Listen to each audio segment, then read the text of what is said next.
Pikmin's just looking at me waiting for his next door. Hey, buddy. But it's a fun way to take pictures on your journey. Just looking at me as well as almost feel like for his next door. Hey, buddy. Hey, buddy. But it's a fun way. But it's a fun way to take pictures on your journey. But it's a fun way. But it's a fun way. But it's a fun way to take pictures on your journey.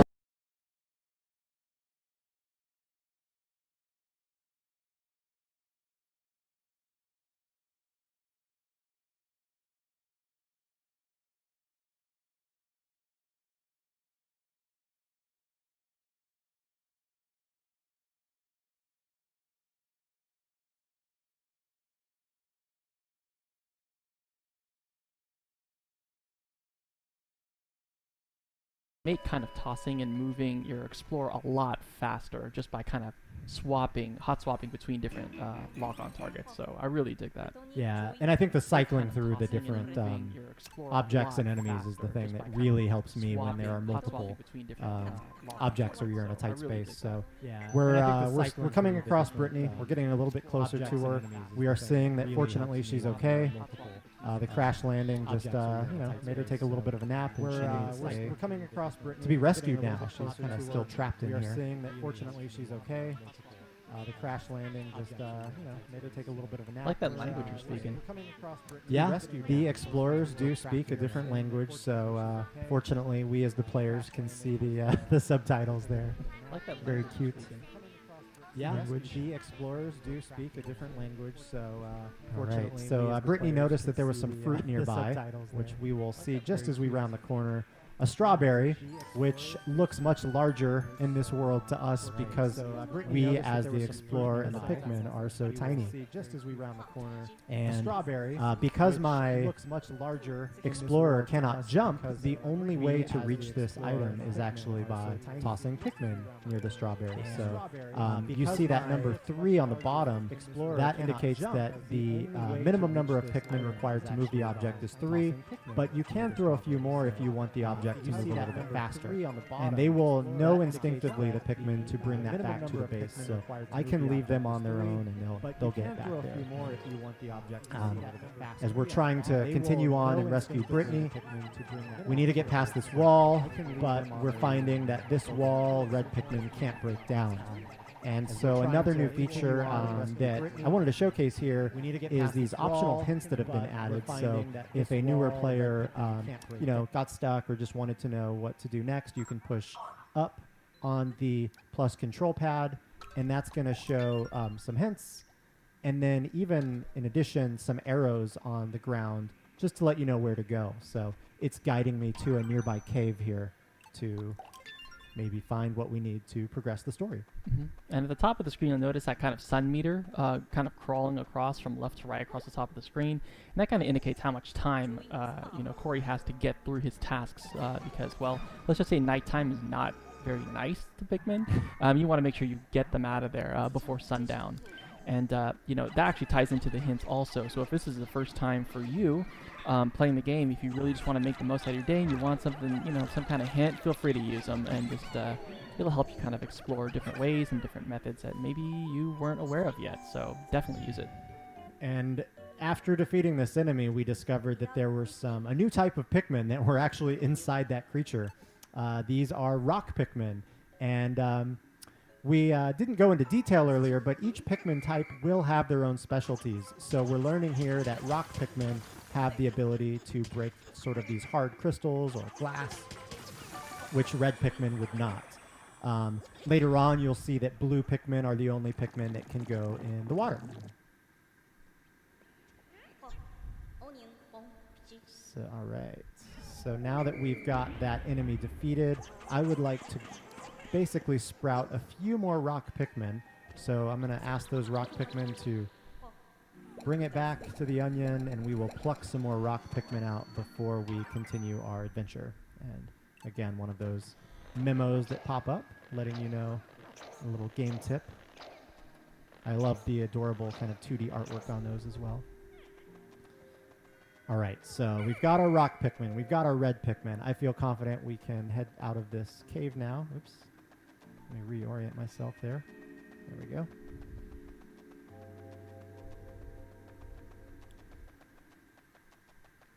So this wall that we could not break down earlier, again, if I try to throw red Pikmin, we'll see that nothing really happens. But if I push the L button, I swap between Pikmin types and can now throw rocks Pikmin, and we're seeing them break down the wall. Using my whistle to gather my Pikmin back, and Brittany, finally we found you. Let's get you out of there. Let's break down this glass wall as well.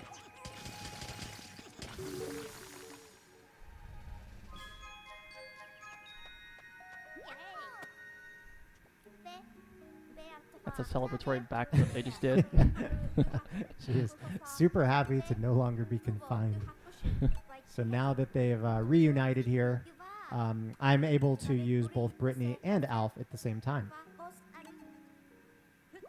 And the first kind of way that the game will teach you, it's not just for, I guess, aesthetics that you can have multiple party members, but it actually comes in handy from a strategy perspective. So having Brittany, you can toss her over a gap, toss her some Pikmin, and then at any moment while you're playing, you can push the Y button and switch to Brittany. And then we're going to see that she's able to, since she's on a higher elevation, throw some Pikmin up to reach that lemon. And if I were on a lower elevation, I'm going to whistle really quickly once they get this lemon down, we would see that if I tried to throw red Pikmin that high, they would not be able to reach that high. So there are points throughout the game where you will need to split up your squad and maybe throw one over a gap or over water. But since we do have two explorers now in the game, both Alf and Brittany, JC, I thought it could be a good time for you to hop in, since with Pikmin 3 Deluxe, it is the first time that two people can play the story mode together. At any time, you can just pause, go to play co-op, and JC, you want to hop in? Absolutely. Cool. So we'll see the screen now becomes split with me on the left, JC on the right. JC doesn't have any Pikmin right now, so he can't really do much on his own. So I'm going to throw some red Pikmin your way, and you'll just have to whistle at them, and they'll be in your party. Appreciate that. And I'm going to keep charge of these rock Pikmin, and let's just keep making our way forward. There's some creatures up here that are carrying crystals, which can be a little dangerous to the red Pikmin. So let me take these guys out before the red Pikmin squad comes in. All right, Appreciate that. They are gone. So I'll take these bridge tiles over here and start building, because there's a bridge. So I'll start doing this. Okay. There is a bridge we found, and JC is going to get one side. And I found some bridge tiles on the left that need to be carried back, but it was in a sort of crystal, so I used my rock Pikmin there. And we're kind of seeing some teamwork here. JC is using his squad to do a different task than me, which is, again, we're making the most of our time. And it's fun working together. So I'm going to... Looks like I've got 7 more bridge tiles to go, and we will have this bridge completed.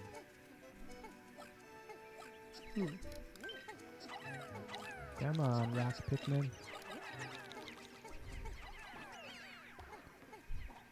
And I did time that appropriately to make sure that I wanted the red one.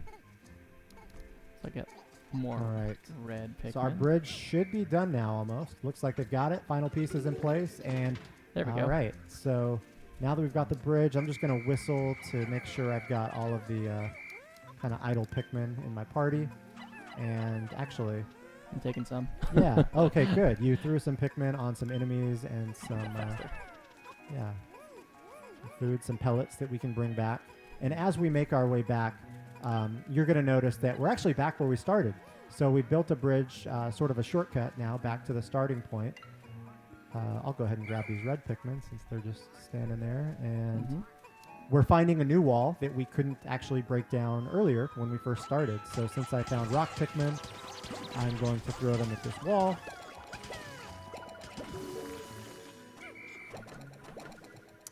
And we didn't talk too much about this earlier, but any piece of fruit that you saw, we got the strawberry earlier, you'll want to bring that back to your base. And the more fruit you collect, the more days you're going to be able to explore this world. So that's how fruit plays a role in the game's story mode. Brittany here is noticing that we got a new radar kind of detection from elsewhere on the map, so she's recommending we go check it out. There's another tip letting us know that red Pikmin are fire resistant. Looks so defiant in the face of fire. Look at that. I just kind of enjoy it. Okay, I'm going to take out this this enemy. New creatures here. All right. Oh, and I did not listen to that warning, but my rock Pikmin's lit up like a birthday candle, and he's freaking out. Similar to Pikmin, if they're drowning, as long as you whistle at a Pikmin in peril, as long as it's in time, they'll come running back to you, and they'll be okay. Here it's just letting us know that we found some bridge materials, but this time it's on the opposite side of the water, so there's going to be a little bit more complications in order to get those bridge pieces. All right. Taking this. I also have some red Pikmin in my party, so rather than continuing to burn my rock Pikmin, I'm going to try to use my red Pikmin as well. Oh, thank you. Teamwork. I got you. Nice. All right, so those enemies have been felled. All right, so at this point, there is the bridge that we cannot cross on the left. JC, if you kind of come up to where I'm at, I'm going to hold down the Y button, which will allow you to join my party, and then I can toss you over the water, and I can also throw some rock Pikmin over to you, because I think you're going to need some rock and some red. Thank you. And while you work on that bridge, I'll just hang out. Sweet. Ooh, yes. Found him. Oh, nice. You used the charge feature. Well I'm done. Impatient.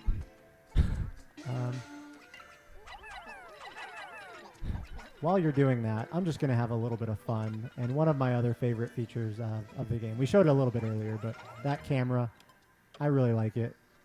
From that pint-sized perspective, there's our enemy we just defeated, but we can also see some Pikmin hanging out. Do some autofocus. Oh, wow. They are just waiting for you to get your job done, lounging. They need direction. They need guidance. They need love and support and all the other things. I love taking photos. Okay. Back to work. You guys. Finish your bridge. Yeah, I think my folks are done on my side, so we're good. Actually, the one other feature I wanted to showcase briefly is another new feature to Pikmin 3 Deluxe, which is called the Piclopedia. And here, any creatures that you come across in the game will get their own entries, and you can, once you go in, you can tap on it and see different entries from different explorers in your party. So we've got Alf here that's commenting on this Dwarf Bulborb. Since we've got Brittany, we can see her comments as well. There are spaces for 3 additional explorers notes, so you can imagine that there will be some other fun notes to read about as well. But I find that it's really fascinating to come in because each explorer has their own take on how they talk about the enemies and creatures you come across. So yeah, that is probably enough story mode for now. I'll go ahead and pause the game, and let's switch over to another brand new feature to Pikmin 3 Deluxe called Side Stories. These are some elements where you'll be able to see what Captain Olimar and Louie got up to prior to the main story of Pikmin 3. Mm-hmm. Oh, before I forget, let's also talk about, I remember we mentioned the whole, the sun kind of passing over, and they have a certain limited amount of time in the day. For those people, there's actually a much more difficult mode for you. So, you want to talk about that? Yeah, there are 3 difficulty modes in story in Pikmin 3 Deluxe. There's normal, hard, and there is even an ultra spicy difficulty setting, which gives you only 60 Pikmin can be in the field at once, as well as some additional challenging elements. So for those that are familiar with Pikmin 3 or want a much bigger challenge, that'll be right up your alley. But yeah, for now, let's hop into a sneak peek of Side Stories, which I mentioned feature Captain Olimar prior to the happenings of the main story. And we're going to see Olimar here facing the camera. Sort of the background of this is that Captain Olimar, the company he works for, is in debt yet again back on his home planet. And his boss is sending him here looking for treasure to help the company get out of debt. Olimar is a very loyal worker and will go to great lengths to make his boss and employer happy. So good for Olimar here.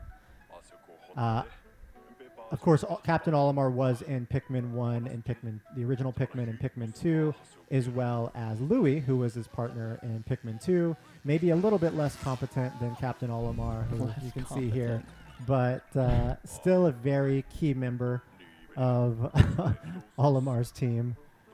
Well, and he's got his charm. Louis got charm. Yeah, no, Louis great. We love Louis. But let's see here. All right, the objective of this mission is actually going to be different from the story mode we were playing earlier, because now the goal is just to collect as much treasure as we can in 12 minutes. And JC, of course, we've got you in here as split screen right now, but for the moment, we'll just switch it back to solo play for simplicity, and I will, I still do get to control both explorers, so I can still get Olimar in my party. I can also call the yellow Pikmin, which we're seeing for the first time in this demo, over. And we'll see a little bit of their specialties. So we've got this electrified fence where if I throw a red Pikmin at it, we'll see them get a little bit electrocuted. But the yellow Pikmin are immune. They can be thrown at an electric fence and they can start destroying it. So we will leave Louis there to keep an eye on our yellow Pikmin while we take our red Pikmin out into the rest of the map. And we saw this creature a second ago and learned that he's got kind of fire breathing, but knowing that we've got our red Pikmin with us, we're not worried about fire. So even if they get shaken off, which this enemy creature is doing, we can let's do some charging actually, Adam. There we go. Confidence, Corey. Nice. And since the Pikmin were nearby when he was defeated, they're just automatically going to bring him back, which I will let them do. And we found some wild Pikmin and blue Pikmin in the wild here, so we'll just call them. But before we hop in this water here, I'm going to swap back to Louis to see what he's up to. And he's just plucking Pikmin and keeping an eye on those yellow Pikmin. So, all right, let's take our blue Pikmin into the water. Again, blue Pikmin are the only Pikmin that can survive in the water. We found a creature in here that's a little bit hard to see. But he's under the water here. You can see that pie chart slowly starting to disappear. And this number 5 is actually the amount of gold treasure, gold nuggets here. As the Pikmin take this treasure back to the base, we're going to see in our upper left the currency start to increase, which are Pokos, which is the currency of Olimar and Louis' home planet. So that is my objective, to bring back as much treasure as we can. Looks like the yellow fence is almost done, but not quite. So we will... we lost some Pikmin somewhere. What happened? Oh, no! That sound, Corey. I was not as smart as I could have been, and I lost some Pikmin because there's this creature down here that is electric, that I believe either electrocuted my blue Pikmin or maybe ate them, but maybe both. Take them out. Yeah, maybe both. Yeah. I can still throw blue Pikmin at him, but once he starts to generate electricity, you want to get away. All right, I think we've got him. The blue Pikmin. All right, they're bringing him back. Great. Let's head back here with him. Actually, Louis got control of that, so I'm just going to take control of Olimar, and maybe Olimar can find some more Pikmin on the stage. You know, I also noticed that you're walking by a couple of different fruit and stuff like that, and I also want to point out the different ways you can kind of think about a map, because from my perspective, if you have a large number of Pikmin, that really is a defining factor of how much you can grab, because a large piece of fruit or a large item that requires a lot, if it's farther away from your base, you're not only going to need to, have the number to carry that item, but if you find something on the way back, you're going to need enough to, if you want spur of the moment just to go pick it up, you're going to need to also have enough Pikmin to pick up that item as well. So I always try to memorize, where items are, what did I see, where did I pass it, is there anything else en route that I could probably take the next time I come back, and so it also creates a really interesting kind of play mechanic where I'm kind of thinking about how could I do this better. right? It's like I did it in this order last time. I'm gonna try this. I'm gonna try this map one more time, and I know I can get more out of it. I know I missed that. I missed this. So lots of replay value here. And I can already tell you, replay value. I've already made multiple mistakes that I would not have wanted to do, such as losing those blue Pikmin early. So if I played this again, there would have been things I would have done differently. But while I've got these Pikmin bringing back grapes, I'm gonna switch back to Louie here, just to make sure that I always want to have my Pikmin doing something in this mode, because again, you want to create that high score and get as much treasure as you can. So, all right, we've got this gold nuggets going, and looks like these Pikmin are still working on the grapes.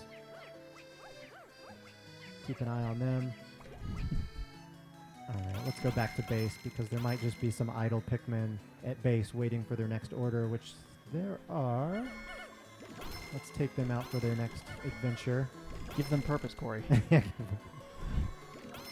and pluck some more Pikmin. All right, while pluck, there's not really much else that those guys can be doing. So, all right. Got another creature here whose weakness is actually on his back, because he's got this shell on the front. Let's see if we can just charge. Oh, no. That didn't go as planned. Oh, no. We didn't see that. No, let's just get away from that. Oh, man, that not all sound. Pikmin, not all creatures are actually small, though, even though we bailed out of that battle.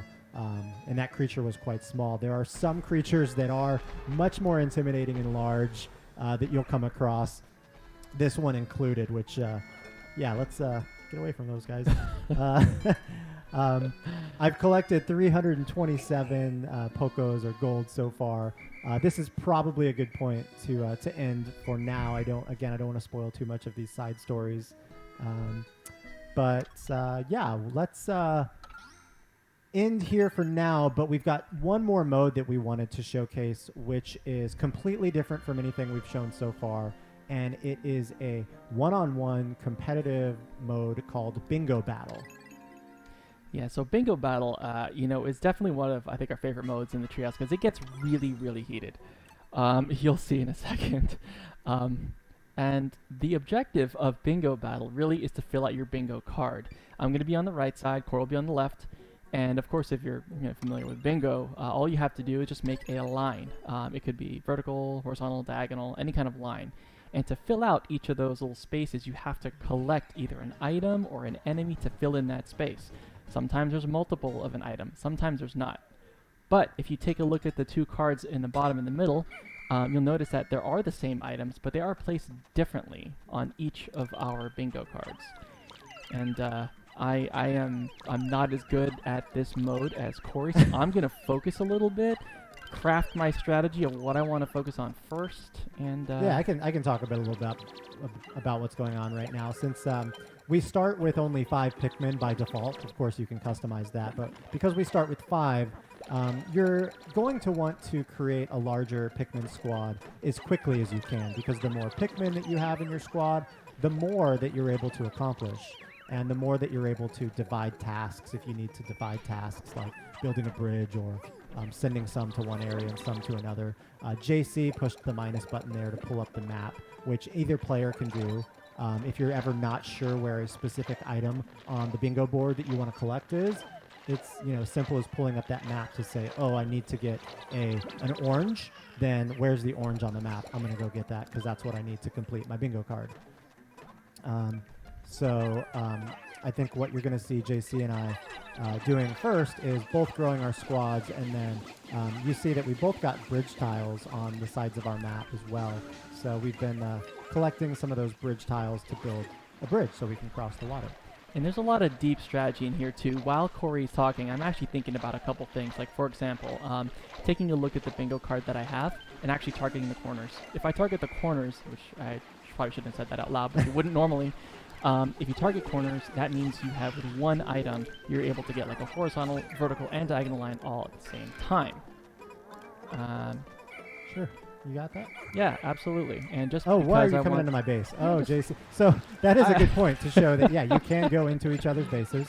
And JC threw some Pikmin towards me, which started, they kind of just start like thwacking at my head, which is really annoying. but very effective, and I have to use the control stick to shake them off.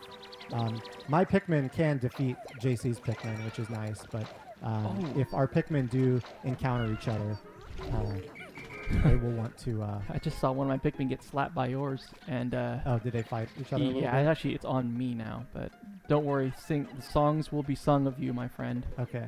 Yeah, that's right. Go get him. Go get him. Okay, let's... yeah. I see that JC has an item, actually, from a roulette that he has, which is a triple rocks, which he is able to use and drop on me, so I actually have to be really careful here. I'm being very quiet about it. And now he just... All right, he pointed it out, so that's fine. Okay. Gotta move, gotta think. Okay. And again, yeah, you do want to sometimes be aware of what your opponent's up to in this game. Okay, so that's fine. Okay. Because they can be... JC can get pretty crafty at times. All right. I'm going to take a little detour here, and I'm going to start strategizing by pulling some of these Pikmin I found that are my color, but they are in the water. So now I'm going to try and get some of these. I'm going to grab these blue ones. Let's get you in the water. Yeah. Oh. I tried to lure your red Pikmin in the water. No. See if they would follow Stay away from my babies. Okay. Need some cherries. I'll take care of that. That's fine. So this is the first time I'm finding a cherry item, which that's probably again, these cherries give me a free spin on the item roulette, which can often change the tides of battle. So I'm wanting to get as many of these cherries as possible. Back to my base. All right, I got a rock. So my cherry got me a free bomb rock, not good. which I can throw a Pikmin at this rock, and now I've got a rock, a bomb rock basically. So if I throw that bomb rock at let's just throw it in an enemy right now.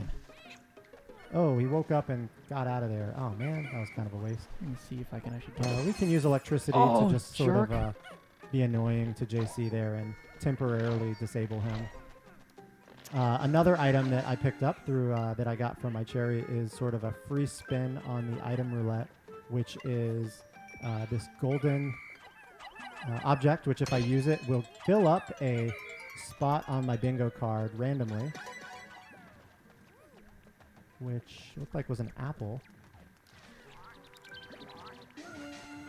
Oh, no. It's the water. It's the water. It's the water, no. All right.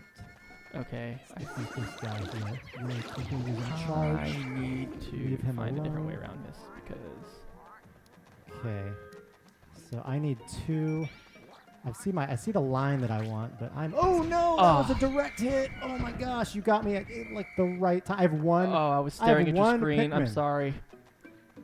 I'm down to one single Pikmin. If I win this map, man. JC will never live it down. Oh, dude, yeah. If I won't. He got me sleeping, and I have one Pikmin. I wish. Let's see if I can actually. I had more than one. Do this though. I need. Dude, these guys are gonna get so eaten. Oh man. If I get distracted, maybe. Let it toss. It's fine. Oh, it's still shaking so much. Oh my gosh. Oh my gosh, come on. I need a cherry. Okay, dude, if I could just pick up... Where was that? I really shouldn't be checking this right now, but... Oh, that's right. All the enemies actually show up as those green flashing dots. So I'm actually trying to find this guy. Go. Okay. Whew, the long battle. Go. Oh, me and my buddy. You're my boy, Blue. Did we just say blue at the same time? Oh, that was exactly what I needed. Okay. So the item that I just got was a 10 free Pikmin, basically, which sprout at my base. Come on, this will work. But I need way more. JC looks like he just needs the red Bulborb and the red Marble, which are both. You mean like these two? Yes. And I don't think I'm going to have enough Pikmin to... Oh, please tell me this is happening. Nice. Oh, this is so good. Oh, my JC palms are got sweaty. it. I'm so excited. That's so good. So what was, I think from my perspective, what really turned the tides there is I was about to defeat both Bulborbs that I needed, but that rock came down at just the inopportune moment.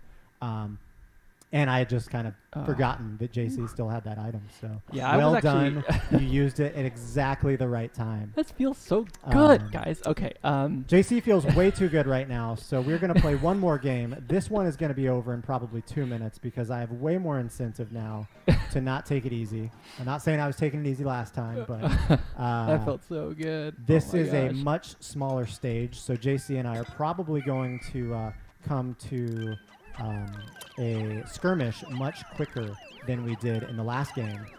So there's really less of an opportunity to make mistakes here. There's also just a lot of, again, the map is small, so we want to be acting very quickly with our moves.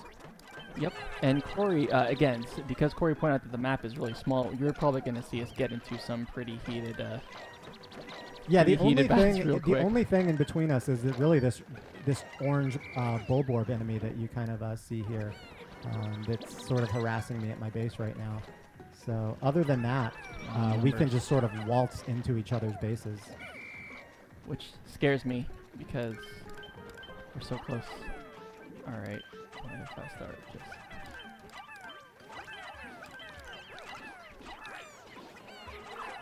Come on. Come on. Oh, it's a big one. I didn't see it. Oh, run. No. No, this is bad. This is bad. All bad. So many. I sound of dying Pikmin. Okay. So I need to be smart about this here. Let's just do this. Okay. So I'll take that back. Get some numbers. This one's okay.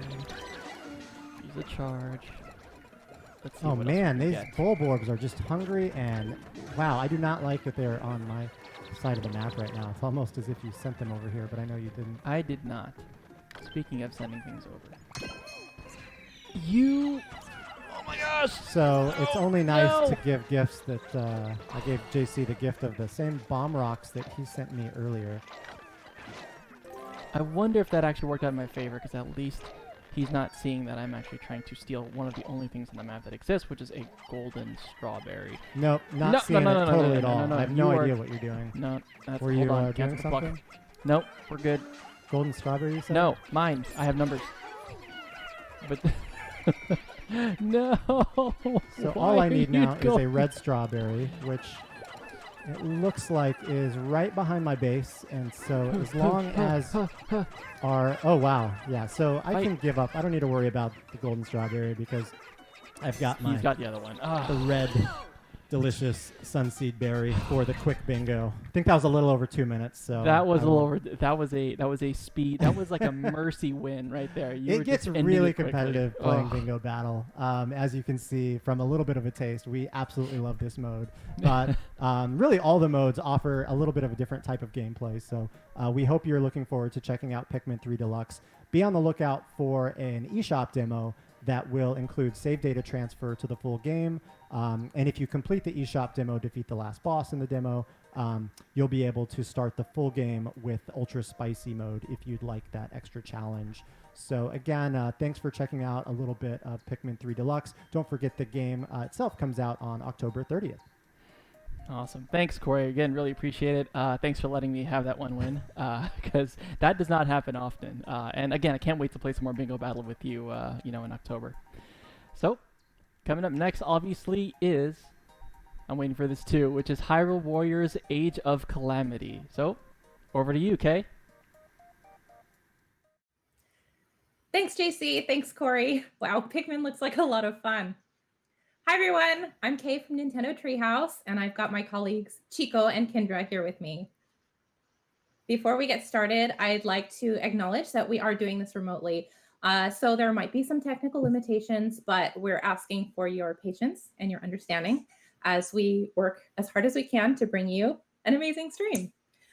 So today we're going to take a look at Hyrule Warriors Age of Calamity, which takes place 100 years before Breath of the Wild, and tells the story of the Great Calamity and the events leading up to it. which really can only be told through the 1 versus 1,000 action of a Warriors game. We'll start off with a first look at Urbosa. I'm so excited. Chico, are you ready? Yes, I am. So let's get started. I'm fine. I know. I'm playing as Urbosa right now, as you can see, and I'm actually inside the little town right now. And then it is a Hyrule Warriors game, so you will be using X and Y button to do weak and strong attack, and then also A. Oh wait, YIGA Master is coming.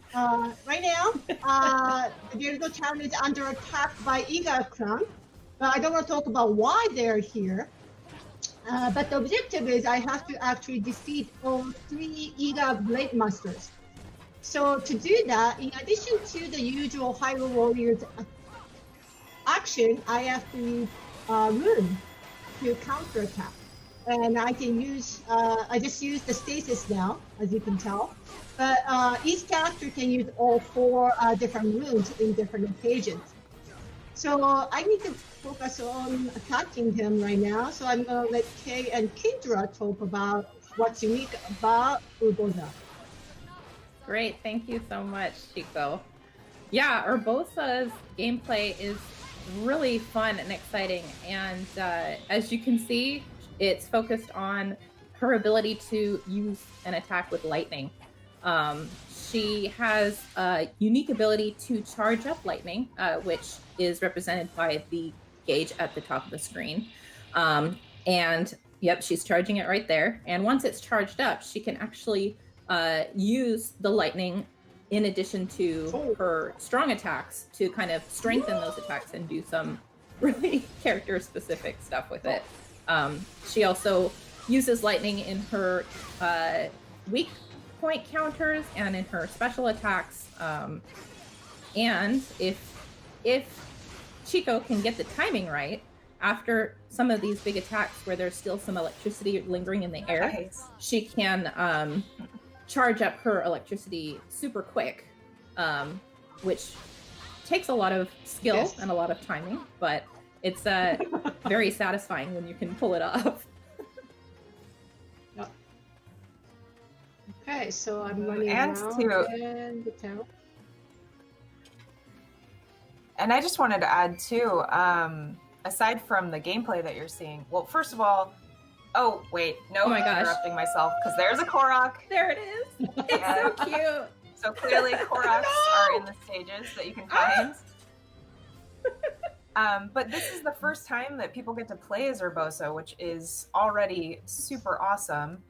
And this area probably looks pretty familiar to some Breath of the Wild fans. Yeah. And it's cool to see these places. So great. Pre-Calamity. But what I did want to say is fans can look forward to getting more backstory on these characters as well. You really get a good look at Urbosa's relationship to Zelda, and also more information about Urbosa's relationship to Zelda's late mother. So if you're like me and you love to get to know the characters and get to know them in ways that you didn't get to in Breath of the Wild, this game is your opportunity to do that. That's right. It's really, there's a lot to unpack in here and a lot to see, and it's very thrilling for fans of Breath of the Wild to be able to take a look, a more in-depth look at this time in the story. All right, and now we're taking a look at Zelda's gameplay, which is also a first look, very exciting.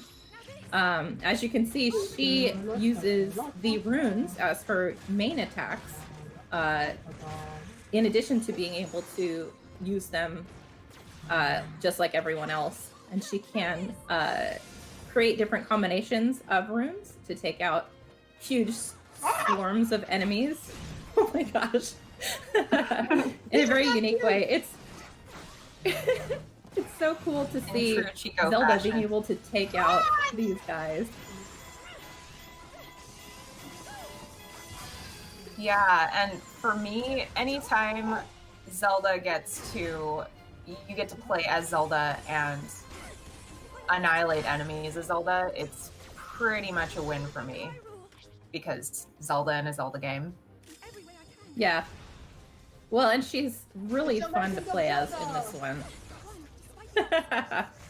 Nice work. Nice work. I'm just gonna go back to Uboza because she is my favorite. She's great. I know Zelda is great, but yeah. Okay, Urbosa's so I have also to great. chase But after. Urbosa. Yes, definitely. I have to chase after the YIGA people, so I'm gonna go after that to the location I'm told to go. Looks like there's a lot of people here.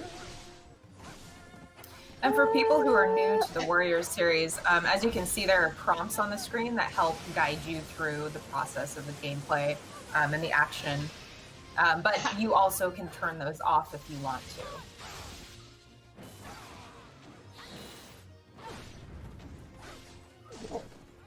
So I'm at this location, and it looks like my objective is to defeat the enemies with loud attack. So I think I need to do...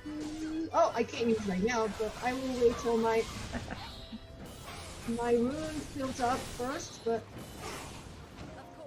Make some noise, Chico. Okay, so I'm going... Do it. I'll do that. Hold on. These guys are loud. This guy's really getting in your way. So as you can see, when you use the Sheikah runes, there is a little bit of a wait time for it to charge back up before you can use it again, which is very similar to how it worked in Breath of the Wild. Oh man, that was a gorgeous takeout right there. And the reason for using these loud attacks was to call forth a certain familiar monster, and there he is. Oh man. You sure it's not a lady though? I think he's beautiful. Yeah, he's too scary, and he's coming after me, so I don't think I want to do this. Bye-bye. No, let's go ahead and That's it. Let's escape to the main menu while we can. Okay. So we're gonna go back to the world map and show some of the gameplay between battles. Leveling up characters, strengthening weapons, and unlocking things. There it is. A very familiar map of Hyrule. Chico, do you want to tell us a little bit about this?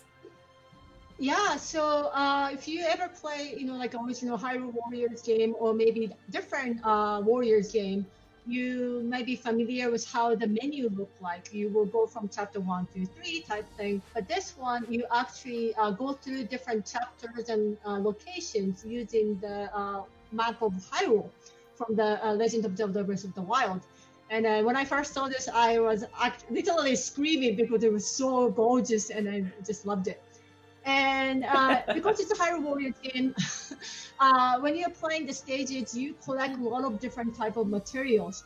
So using those materials, you can unlock different locations on the map, like the stables, other training grounds, and even like different dishes you can cook type thing. So one of the things I wanted to show is actually here, blacksmith. So it is a Hyrule Warriors game, so you will be collecting a lot of different weapons while you are in the stage. Not like Breath of the Wild, you don't. The weapons do not break during the stage, but you can use these weapons you collected to strengthen your primary use weapon. So right now I'm using this sword, but there's other different type of weapons I can get and different way to use it. So I want to use my sledgehammer, iron sledgehammer, and fuse them with all the materials I got so far. With the level 1 soup ladle that you will not neglect. Don't you dare. Okay, so okay. Whew. I was worried. I shouldn't. Is it okay? It's okay? No, use it. Okay, so yes, it's okay. you can use up to 5 different weapons, and you can strengthen. You of course have to use a rupee, so make sure you collect rupees when you are in the stage too. And now I have my sledgehammer leveled up to 5, so I can use that for next battle if I want to. Another thing is the materials you collected. You can make the dish. So let's see, this one is ready. So spurred fish dish. And you need the materials 5 fish. So I have that trapped. So now I love that dish. So I can earn the recipe for chili fish stew. Right, and the recipes can be used to give your characters a little bit of a buff before you go into battle. And there are a bunch of different types that have different effects, so it's pretty fun to collect them and see what they do.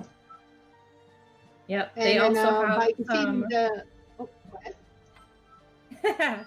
Yeah, so by defeating monsters and getting those materials, you can also turn them into these other quests, which you can use to unlock bonus combos or extra health or other such things. But the thing I really like about these is that they have little stories that go along with them, little glimpses into the characters' lives between battles during this war. The one that we just did, for example, is about a young child in Hateno village who wants to build a monster dummy so that they can practice using a two-handed sword. And so Link actually brings the materials to make the dummy, creates this dummy, helps him build it, and then they train together. And that's how Link is able to come up with an extra move for his two-handed sword. And I love it because Link's from Hateno village. So it's a very cute glimpse into his life. Yeah, the world building is really excellent in this game. Yeah, we just strengthened this 200. I mean, sledgehammer is basically a 200 sword type.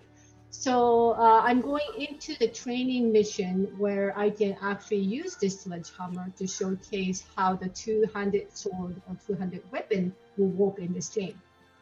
And so I changed my weapon, and I guess I can change my tire. Yeah, you can unlock different pieces of armor as you progress through the game, and you can equip or, I guess, unequip them and dress him up however you want. They look nice. Yeah, what are you talking about? This is and also training attire. And we also, this is the chili fish stew we just got from the recipe location, so I can use that. Right, and every character will react differently to the dishes that you cook for them. And some characters even have favorite dishes, and they'll say something different when you give them their favorite dish. So it's a lot of fun to try out a bunch of different recipes and see which your characters prefer. Yeah, and if you watch the TGS live stream, you might have seen the cutscene where it's showing the tower actually raising from the ground. And that tower is actually going to be a base for Link whenever he goes to the next mission. So I think you just saw him kind of like warping from the tower to that new location where I'm going to be showcasing the 200 sword training mission. Right. So yeah, it is a training mission. Without Hey, don't judge me. I mean, there's no the judgment. two-handed sword is a lot of work. If anything, I just feel bad for Link. No, you know, he works up quite a sweat to get in the way while he's fighting. Yeah, so as you can see, this is a training level, so you're fighting against a lot of Hyrulean soldiers, and using the two-handed sword, which, you know, aesthetically does look a lot like how it was used in Breath of the Wild. In this game, it's slower but more powerful than the one-handed sword. But the fun thing about it is that he can use the unique action to strengthen his strong attacks. In exchange, he takes a little bit of temporary damage, like that. And in order to heal that temporary damage, you can press X to consume a meal in the middle of battle. And I love the animation Chico, for him eating. Yeah, let's I love the Chico. animation for him eating. Let's get near if some she'll do enemies. it for us. Sorry. I was focusing on get near some enemies. Oh, no, not quite. Okay, so, but one of those eating animations is highly aggressive, and if Chico does it near some enemies, then we will see what happens. And hopefully we'll get an opportunity to show you that because I love it. Nom nom nom. Yeah! Okay, yeah, there it is. Okay. Aggressive food eating, I love it. Shockwave blast, sending the soldiers flying. I love that they included that in this game as part of the actual fighting style for the two-handed sword. I think it's a great homage to Breath of the Wild and people who played it like I did, which is to say having a stockpile of apples or something in my inventory so I could chow down when I'm being blown back by a strong attack that did lots of damage. You can aggressively eat your apples and send those soldiers Aggressively flying. eat your apples. It's the only way to eat apples in this game. If you burn Alright, how many apples, KOs do we you have? can actually get grilled apples here. Oh yeah. So I have to kill 170 more. Yeah, we're getting there. We're more than halfway. I'd also like to point out that this location is very familiar. It appeared as ruins in Breath of the Wild, but now, before the Calamity, it's in its heyday. And it's very cool to see what it looked like before it got destroyed. Yeah, and Nice Chico, one, maybe you Chico. can show us some lightning rod action. What? Hold on. Oh yeah, we did get to see the ice rod This before. one? Woohoo! Yeah, that one. Four soldiers. Wait, You can do it. So, as you can see, when she's timing her attacks for when that weak point gauge comes out. The big strategy against these stronger enemies is to cut down that weak point gauge and create an opening so you can do a counter attack, which can be very powerful. Alright, Nice one. a little bit more. I need a big group of soldiers to defeat that scene. I love the two-handed sword so much. I think it's my favorite. It's so satisfying, to just slam through all of these enemies, these thousands and thousands of enemies. And also to take a little break to have a snack here and then. It's a lot of fun. Absolutely. Oh, this is my favorite one. I'm hoping we can. I know your favorite show is some the flurry rush too. Oh, of course. I'm trying! I suck at this thing! You don't. No, you don't. You're doing great. You're almost there. You need to find another one of those captains. Okay. No, he's not there. Yeah, done. Nice. There we go. Oh, yeah. Look, it's Daruk! He's my favorite. It's cool. He's very heavy moving character too. Oh my god. Yeah. Don't do that. He moves surprisingly quickly for someone of his size, though, I have to say. Yeah. Oh, boy. Oh, Oh! you can do it, Chico. I believe in you. Keep your own size. I mean, he's like 2 times Oh my bigger than me. goodness. Oh my gosh. That looks like a little bit of rough play for training. They take their training very seriously. Very strong. Nice work. Ah! Take Nice Yeah, work. wow. Man, you made very quick You work took of them out really Daruk. Good fast. job. Yeah, you did. All right, let's cut away from this for a second because we have one other thing we'd like to show you. Chico's got to set it up though.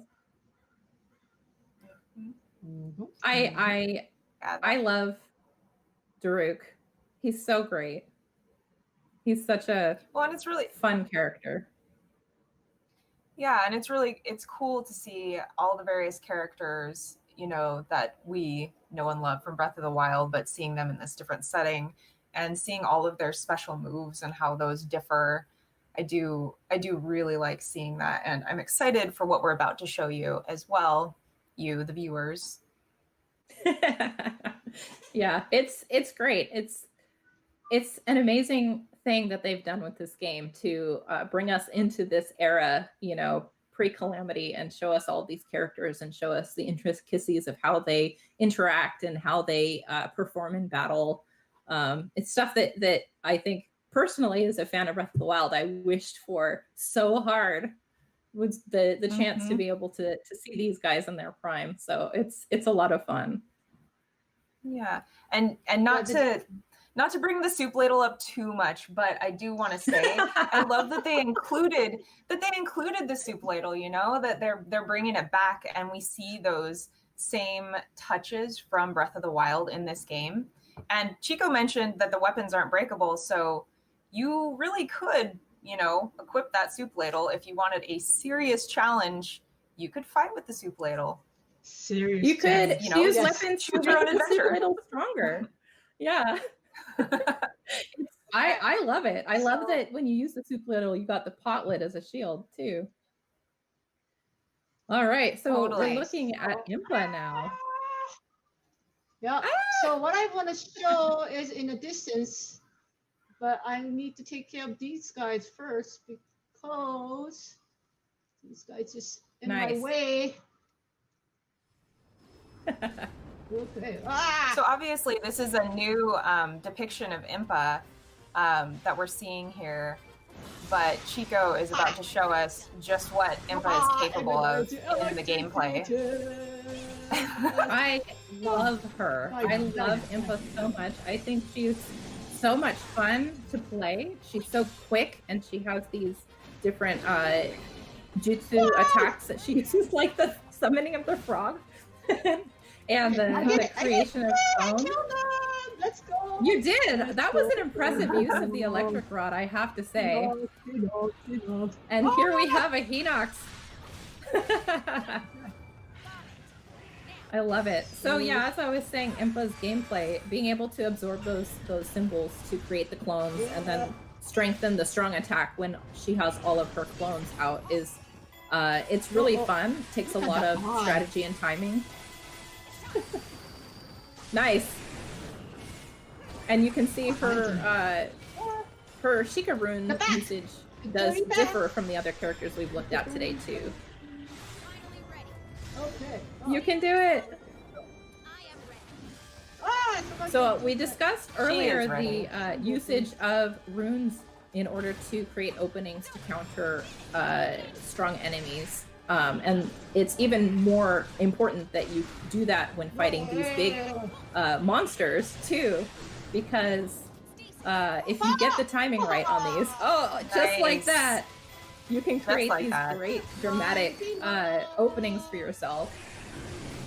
And it really is vital that you get these weak point smashes in, because they do so much damage. And it can really make it easy to, or easier, I should say, to take these guys out. To take out the poor Hinox that was just having a nap, minding his own business. I don't know about that. Well, I mean, I would be grumpy too if I got woken up like that. That's fair. Nice work, Chico's making short work of this guy. She really is. I love that flying squirrel move. The maniacal laughter, yes. Nice. All right, I think that's all the time we have left for today. Let's stop beating up on this poor Hinox and let him go back to his nap. All right. Thanks, everyone, for tuning in. This was Hyrule Warriors Age of Calamity, which releases Friday, November 20th. We hope you enjoyed it. We sure did. And have a great day. Bye-bye.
こんにちは。大乱闘スマッシュブラザーズディレクター、空の桜井正宏です。空というのは私が契約するための会社で、現状スタッフたちがいるわけでも、募集しているわけでもありません。あしからず。スマブラダウンロードコンテンツ第7弾、マインクラフトのご紹介を行いたいと思います。これを収録しているのはお盆の頃です。日本はまだコロナウイルスの影響を強く受けており、外出自粛が叫ばれています。1日あたりの感染者数は緊急事態宣言が出された時よりも多いんですね。スマブラチームもテレワークで開発を続けている最中です。今回のこういった番組のため、スタジオに集まるのも困難です。そこで前回に引き続き私の自宅からお送りしたいと思います。またこうなってしまいましたね。ここにいるの私だけです。撮影スタッフも見て笑ってくれる人もいないという寂しい。だけど今は感染の沈静化に協力すべき時ですね。また海外の方にとっては申し訳ないですが、字幕で表示されていることと思います。吹き替えもなかなか難しい状態でして。開発時になかなか困ったのは、私自身がテスト対戦をあまり行えないことですね。スマブラ開発中は毎日昼休みにスタッフと対戦をし、その様子を踏まえながらバランス調整をしていたわけですが、その対戦ができなくなってしまったと。最近になってやっと開発バージョンで秘匿性のある通信対戦をできるようになり、テストプレイできるようになってきましたが、まだまだ十分な状態ではないです。テレワークで開発が困難なこともあり、今回紹介するバージョンと製品版とでは、もしかしたら大きく異なる場合があるかもしれません。あらかじめご了承ください。では、早速参りましょう。例によって、私が操作をしながら説明をさせていただきます。カメラは製品版と異なりますので、ご了承ください。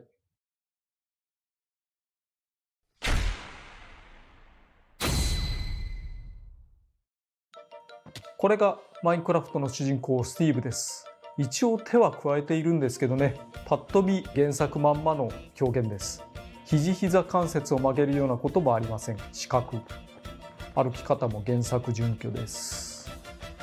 上下にスティックを傾けると、原作同様首を上下に向けることができます。アピールでステーキ食べたりして、牛1頭から 2,3 枚しか取れないという希少部位ですけどね。他のアピールはオンライン中にやりそうなことを入れています。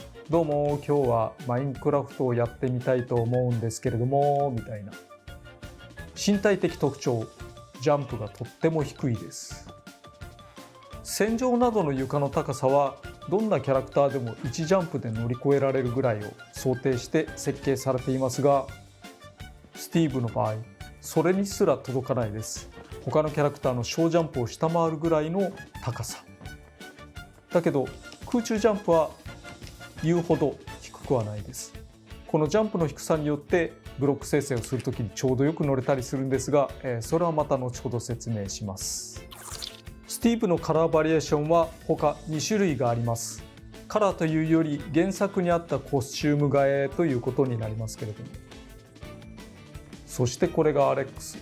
もう一人の主人公です。これまた他2つのバージョンがあります。スティーブとアレックスで計6通りです。そして 7P はゾンビ。おなじみですね。原作にもゾンビのスキンなどがありましたが、こちらは日に当てても燃えることはないのでご安心を。ゾンビがブロックを置くという非常にレアな光景が見られます。そして 8P カラーはエンダーマン。可愛くなってますね。目を合わせてはいけません。エンダーマンスキンのようですが、スティーブに比べると幾分腕が細くなっていたりします。エンダーマンがエリトラで空を飛ぶという極めてレアな光景を見ることができます。さて、通常技の説明です。重ね重ね開発中のバージョンであるということをご了承ください。製品版では表現やバランスが異なっている可能性もあります。剣は弱攻撃とスマッシュ攻撃、その他空中攻撃などで見ることができます。基本的な攻撃ですね。攻撃ボタンを押し続けると連続攻撃を繰り出しながら歩くことができます。そのまんま引きもできると。そしてそのまんま相手に対して連続攻撃を与えるみたいなこともできます。弱攻撃を歩きながら繰り返すというニュアンスでロックマンに近いです。そしてそのままジャンプもできると。リーチは短いですが序盤で牽制ダメージを与えるのに向いています。やられたら頑張ってずらしましょう。そして横スマッシュ攻撃。これはいわゆる Java エディションのみにあるなぎ払い攻撃を行っています。リーチが短いスティーブの中では、踏み込むので範囲が広い方。